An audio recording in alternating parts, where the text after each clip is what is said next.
যেই পাড়ায় বুথ সেই পাড়ার বুথ এজেন্ট, আমাদের বাইরে থেকে লোক ভাড়া করে আনতে হয় না। আর যেহেতু আমাদের পাড়ার ছেলে, আমাদের পাড়ার কাকু, আমাদের পাড়ার জেঠু, আমাদের পাড়ার কাকিমা, আমাদের পাড়ার এই কাকু তাই কাকু, এই দিদি ওই দিদিমা বলে চেনে, আপনারা যদি ভাবেন যে নাম্বার দেবেন এসআইআর করে, তাহলে আপনারা মূর্খের স্বর্গে বাস করছেন। 16 তারিখের পরে যখন আবার কাজের সময় আসবে, তখন আমাদের এজেন্টরা অতন্ত প্রহরীর মতন আপনারা দাঁড়িয়ে থাকবেন, একটা নাম অবৈধভাবে বাদ যেতে দেবেন না, ফাইট করবেন। এবং সেই লড়াইয়ে তৃণমূল কংগ্রেসের শীর্ষতর নেতৃত্ব আপনাদের সাথ দেবে। কারণ এদের প্ল্যানটা খুব সহজ। এরা অনেক কিছু করেছে, ইডি সিবিআই করেছে, পারেনি। এরা ইনকাম ট্যাক্স করেছে, এনআইএ করেছে, পারেনি। এরা রাস্তার টাকা বন্ধ করে দিয়েছে, আবাসের টাকা বন্ধ করে দিয়েছে, গরিব মানুষের 100 দিনের টাকা বন্ধ করে দিয়েছে, পারেনি। তাও তৃণমূল কংগ্রেস জিতেছে, তাও মমতা বন্দ্যোপাধ্যায় জিতেছে। এবার এরা ভাবতে পারে কি করা যায়, কি এমন করলে এই মহিলাকে টেনে হিচড়ে নিচে নামানো যায়। তাহলে এর ভোটার যারা, এর ভোটারদের আক্রমণ করো, অবৈধভাবে নাম কেটে দাও। আচ্ছা, আপনাদের একটা কথা বলছি, আমার অনেক মারা এখানে আছে, ওই লিস্ট দেখে 2002-এ কার নাম আছে কার নাম নেই, নাম না থাকলে কি ডকুমেন্ট, নাম থাকলে কি ডকুমেন্ট, 14 ঘন্টা কাগজ নিয়ে দৌড়ি। আমাদের বাড়ির কাজ থাকে, সংসারের কাজ থাকে, ছেলে মেয়ের পড়াশোনা থাকে। আমরা ক্লান্ত হয়ে গিয়ে হয়তো মাঝে মাঝে বলি যে ও আর ভাল লাগছে না, ছেড়েই দিই, যা হবে হবে, নাম উঠবে উঠবে, উঠবে না উঠবে না। এটা করবেন না, এটা করবেন না। কারণ আজকে না নাম তুললে কালকে তৈরি হবে ডিটেনশন ক্যাম্প, যেটা আসামে হয়েছে। ডিটেনশন ক্যাম্প মানে জোর জবরদস্তি, যারা ভারতীয় জনতা পার্টিকে ভোট দেয় না, জোর জবরদস্তি তাদের ওই ক্যাম্পে ঢুকিয়ে দিয়ে অমানবিক অত্যাচার। এটা আমি এমনি বানিয়ে বলছি না, এটা অসমে হয়েছে। তারপরে আপনাকে আরো 14 ঘন্টা পেপার দেখিয়ে প্রমাণ করতে হবে আপনি নাগরিক কিনা। কি হলো সোনালী খাতুনের? সোনালী খাতুনের কি হলো? সোনালী খাতুন একজন অন্তঃসত্ত্বা মহিলা, প্রেগনেন্ট, পেটে বাচ্চা নিয়ে, তাকে শুধুমাত্র বাংলা বলার জন্য তাকে পুশব্যাক করা হলো, তাড়িয়ে দেওয়া হলো, বাংলাদেশে পাঠিয়ে দেওয়া হলো। আমাদের মহামান্য সুপ্রিম কোর্ট বলল যে না, সোনালী কিন্তু ভারতীয় একজন নাগরিক, তাকে অবিলম্বে ফিরিয়ে আনা হোক। কোন ক্রমে সে ফিরে এলো, তার ছোট্ট একটা সন্তান, নাবালক সন্তান আর পেটে বাচ্চা নিয়ে। কি ভুল করেছিল সোনালী খাতুন? কি দোষ ছিল তার? শুধু বাংলায় কথা বলেছে আর নামটা খাতুন, অর্থাৎ সংখ্যালঘু। अरे तो हिंदू बनेगा या मुसलमान बनेगा? इंसान की औलाद है, पहले इंसान तो बन। इंसानियत के नाते वो प्रेग्नेंट लेडी को तो छोड़ देते ना, ছাড়বে না। কেন না? বিদ্বেষ, বাঙালিদের প্রতি বিদ্বেষ, বিদ্বেষ সংখ্যালঘুদের প্রতি বিদ্বেষ। আমরা এমন একটা রাজ্যে বাস করি জানেন তো, যেই রাজ্যের বিরোধী দলনেতা নির্লজ্জের মতন দুহাত তুলে বলে আমি হিন্দুদের এমএলএ। আরে আপনি যদি হিন্দুদের এমএলএ হন আপনি থাকুন, কিন্তু আমার হিন্দু ধর্ম, হিন্দুর মেয়ে হয়ে বলছি, এতটা তুচ্ছ না যে এক টুকরো চিকেনে বিক্রি হয়ে যায়। কি হলো কলকাতার বুকে? 5 লক্ষ মানুষের গীতা পাঠ, 5 লক্ষ মানুষের গীতা পাঠ হচ্ছে। এদিকে 5 লক্ষ লোক হবে না বলে পেছনে ভারতীয় জনতা পার্টিটা লিখতে ভয় পাচ্ছে, বলছে সনাতনী সমাজ। ঠিক আছে ভাই, বুঝেছি, সনাতনী সমাজ। মঞ্চে আছে কে? কার্তিক মহারাজ, যিনি ধর্ষণে অভিযুক্ত। মঞ্চের নিচে অনেক দূরে বছরের পর বছর যে ওই জায়গায় দাঁড়িয়ে একটু চিকেন প্যাটিস বিক্রি করে, সে দোকান লাগিয়েছে। কেন না? ভিড় হবে, যদি কিছু সেল হয়ে যায়। গরিব অসহায় মানুষ, তার অপরাধ কি? সে একজন মুসলমান। তাকে কি করা হলো? তাকে কি করা হলো? নৃশংস ভাবে তাকে মারা হলো, পেটানো হলো। পেটালো কে? গেরুয়া বসন পরা কিছু ছেলে পুলে। তারা কারা? তারা বিজেপির কার্যকর্তা। এমন পেটালো তাকে, তার যে প্যাটিসের ছোট্ট একটা ডাব্বা সেটা ফেলে দিল, তার মাল নষ্ট হয়ে গেল, সে কাঁদতে কাঁদে। এবং তার সাথে সাথে ওই জায়গায় আরো 1-2 প্যাটিস বিক্রেতাকে মেরেছিল এরা ধরে। এরা জিজ্ঞেস করছে তুই হিন্দু না তুই মুসলিম? একজন বলছে ভাই আমি হিন্দু, না তুই মুসলিম, তাই তোকেও মারা হবে, তোরও মাল ফেলে দেওয়া হবে। আচ্ছা শেষবার মনে পড়ছে কখন হিন্দু আর মুসলিম জিজ্ঞাসা করে মারা হয়েছিল? পেহেলগামে। কারা মেরেছিল? টেররিস্ট। এরা টেররিস্টের থেকে কিছু কম? এরা টেররিস্টের থেকে কিছু কম? সংখ্যালঘু বলে আর চিকেন প্যাটিস বিক্রি করছে বলে তুমি ধরে মারছো, আর তোমার মঞ্চে একজন ধর্ষক অভিযুক্ত বসে গীতা পাঠ করাচ্ছে। আমি আবারও বলছি, আমার ধর্ম এত তুচ্ছ না, আমার গীতা শ্রীমদ ভগবত গীতা এত তুচ্ছ না, একে এত নিম্ন লেভেলে নামিও না। তাতে যে গুটি কয়েক ভোট হিন্দুদের থেকেও পাও, সেটাও পাওয়া বন্ধ হয়ে যাবে। তাই আপনাদের সকলকে খুব অ্যালার্ট থাকতে হবে। এরা কখন কি করবে আমরা কেউ জানি না, কেউ জানি না।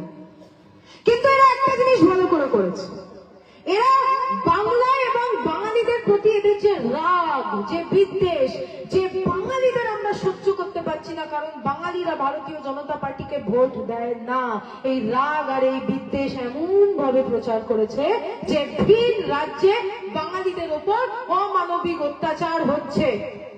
দুদিন আগে উড়িষ্যায় কি হয়েছে জানেন?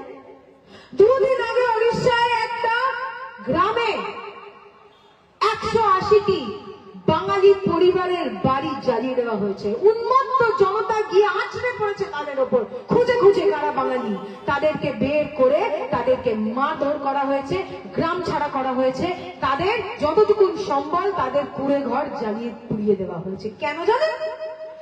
কারণ তারা বাঙালি। তারা উড়িষ্যায় থাকে কিন্তু তারা বাঙালি। অর্থাৎ গোটা দেশে ভিন রাজ্যে এরা বাঙালিদের ওপর অত্যাচার করবে, আর ভোট এলেই বাংলায় এসে কড়া নাড়বে, দিদি দাদা ভোট দিন, মক্কম জবাব দেবেন এদের, মক্কম জবাব দেবেন এদের ভোট বাক্সে। কারণ এরা কারুর হতে পারে না, এরা আমাদের ঋষি মনীষীদের অপমান করে। বঙ্কিম দা, বুঝতে পারছেন? বঙ্কিম দা, সাহিত্য সম্রাট বঙ্কিমচন্দ্র চট্টোপাধ্যায়কে বঙ্কিম দা, কত বড় কৃষ্ণদা, কত বড় সাহস। বলছে রবীন্দ্রনাথ ঠাকুর জনগণ গণ তিনি লিখেছিলেন ব্রিটিশদেরকে আহ্বান জানানোর জন্য, ওয়েলকাম করার জন্য। আমাদের জাতীয় সঙ্গীতকে এভাবে অপমান কেন? রচনা করেছেন একজন বাঙালি কবিগুরু রবীন্দ্রনাথ ঠাকুর। নেতাজি সুভাষচন্দ্রের ট্যাবলো থাকতে পারবে না। আরে বাংলার ইতিহাস, বাংলার সংস্কৃতি, বাংলার অবদান দেশের প্রতি এত সহজ, এত সহজ, মুছে যাবে, মিটে যাবে। বাঙালিরা তো আছে, আমরা তো আছি। আর বাঙালি মানে কিন্তু আমি বলছি শুধুমাত্র বাংলা ভাষায় যারা কথা বলে তারা বাঙালি না। যে হিন্দুস্তানি মাটা ভাইটা আজীবন বাংলায় থেকেছে বা বাংলায় এসেছে, কাজ করছে, খেটে খাচ্ছে, আমাদের সাথে থাকছে, আমাদের উৎসব পালন করছে, আমাদের সাথে মিলেমিশে থাকছে, তারা আমার কাছে ততটাই বাঙালি যতটা আমি আর আপনি। তাই সমগ্রভাবে প্রত্যেককে অত্যাচার করতে হবে। এই অত্যাচার আমরা হতে দিতে পারবো না। 2026-এর লড়াই শুরু হয়ে গিয়েছে। 2026-এ এই ডিসেম্বরের 16 তারিখে খসড়া তালিকা আসবে, তার কিছুদিন পরে হ্যাঁ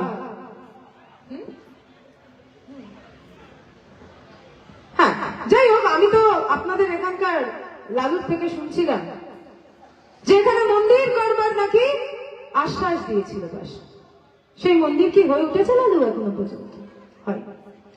কিন্তু এরা মন্দির মসজিদের রাজনীতি করছে সারাক্ষণ। কারণ টিভি খুলে আপনি যখন বসবেন তখন হিন্দু ধর্মের এক ছত্র মালিকানা নিয়ে বসে আছে ভারতীয় জনতা পার্টি।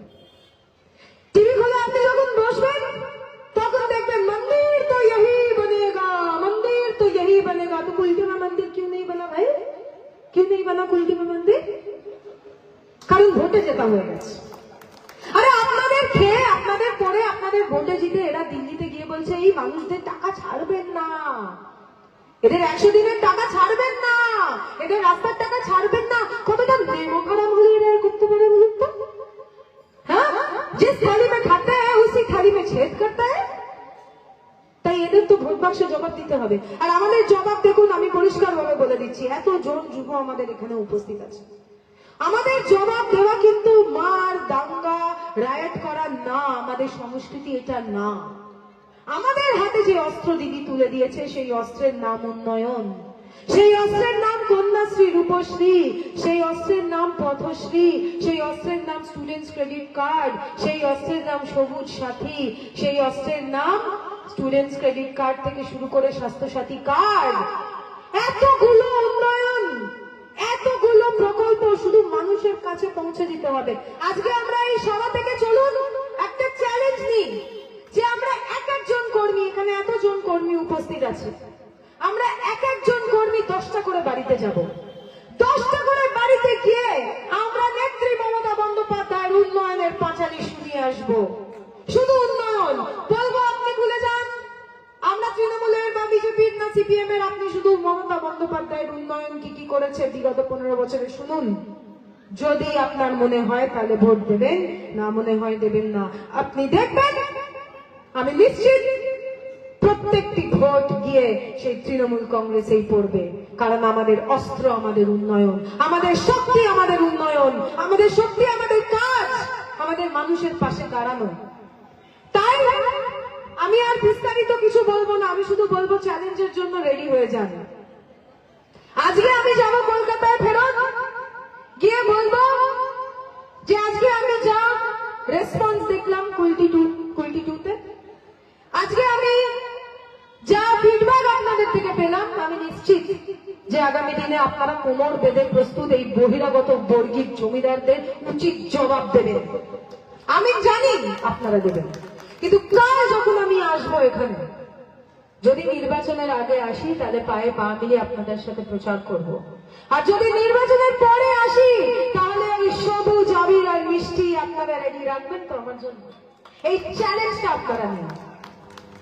আমরা সকলে যাতে এই কুলটিবাসী ফেরত গিয়ে কলকাতায় মাথা উঁচু করে বলতে পারি আমাদের বিধায়ক, আমরা আবার বিধায়ককে এনেছি এই কুলটিতে, আমরা জিতেছি, আমরা দিদির উন্নয়নের সাথে আবারও শরিক হয়েছি, এবং আমরা নিজেদের কোনো দোষের জন্য অন্যদের এখানে জায়গা করে দেব না। আর এই বহিরাগত বর্গীরা শুনুন, অনেক আসবে যাবে, অনেক আসবে যাবে, দেখবেন শীতকালে সুন্দর পাখিরা কলকাতা চিড়িয়াখানায় আসে, মাইগ্রেটরি বার্ড আমরা বলি, তারা আসবে, উড়ে উড়ে উড়ে উড়ে উড়ে আসবে কলকাতায়। যত 5 স্টার বড় বড় হোটেল আছে বুক করবে, ফ্লাইট, চার্টার ফ্লাইট বুক করবে, অনেক পয়সা এদের কাছে, অনেক পয়সা। এসে তারা আসবে, এসে আপনাদের কাছে প্রচার করবে, বলবে যে আমাদের ভোট দিন, আমরা এই করে দেবো, তাই করে দেবো, হেনা করে দেবো, তেনা করে দেবো। আপনারা কি বলবেন জানেন? মিথ্যেবাদী, এই মিথ্যেবাদী। কোথায় রে 15 লাখ টাকা? প্রত্যেকটা অ্যাকাউন্টে কোথায় 15 লাখ টাকা? কোথায় কালো টাকা? মোদিজি বলেছিলেন কালো টাকা খুঁজে খুঁজে বের করে আনবেন গোটা পৃথিবী থেকে। আর আজকে সংসদে দাঁড়িয়ে মিথ্যেবাদী বলছে কালো টাকা বলতে তো আর কুছ হয়ে নেই, हमारे पास तो कोई तथ्य नहीं है कि কালো টাকা है। আপনি ভাবতে পারছেন এদের বলবেন বলে কালো টাকা কই, চাকরি কই, 2 কোটি চাকরি বছরে, উন্নয়ন কই, প্রতিশ্রুতি পালন কই, আর বিধায়ক কই? আমি শুনেছি আপনাদের বিধায়ককে দেখতে পাওয়া যায় না। বলবেন কিচ্ছু চাই না, দূরবীন দিয়ে যান, কিচ্ছু চাই না বিজেপি তোমার কাছ থেকে, দূরবীন দিয়ে যাও ভাই, আমরা যাতে দূরবীন দিয়ে খুঁজতে পারি বিধায়ক কোথায়, বিধায়ক কোথায়, বিধায়ক কোথায়। তাই এই দূরবীন দিয়ে বিধায়ক আমাদের প্রয়োজন নেই, ভারতীয় জনতা পার্টির কোন ফুটপ্রিন্ট আমাদের এলাকায় প্রয়োজন নেই। আমরা যুব সমাজ, আমরা তৈরি, আমরা লড়াই করব, আমরা তৃণমূল কংগ্রেসকে আবারও প্রতিষ্ঠা করব এই জায়গায়, এবং আমরা দেখিয়ে দেব যে আমার মাটি সইবে না, ইউপি বিহার হইবে না, বাংলা আমার, বাংলা রবে, বন্ধু আমার, খেলা হবে। তাহলে বলুন আমার সাথে, খেলা হবে, খেলা হবে, খেলা হবে। জয় বাংলা, জয় জয় বাংলা, জয় জয় বাংলা, বাংলা জয় হোক। আপনাদের প্রত্যেককে আমার যথাস্থানে প্রণাম। সকলে ভালো থাকবেন, সুস্থ থাকবেন, এবং জেনে রাখবেন শীত, গ্রীষ্ম, বর্ষা আমাদের কাছে আমাদের মমতাই শুধুমাত্র ভরসা।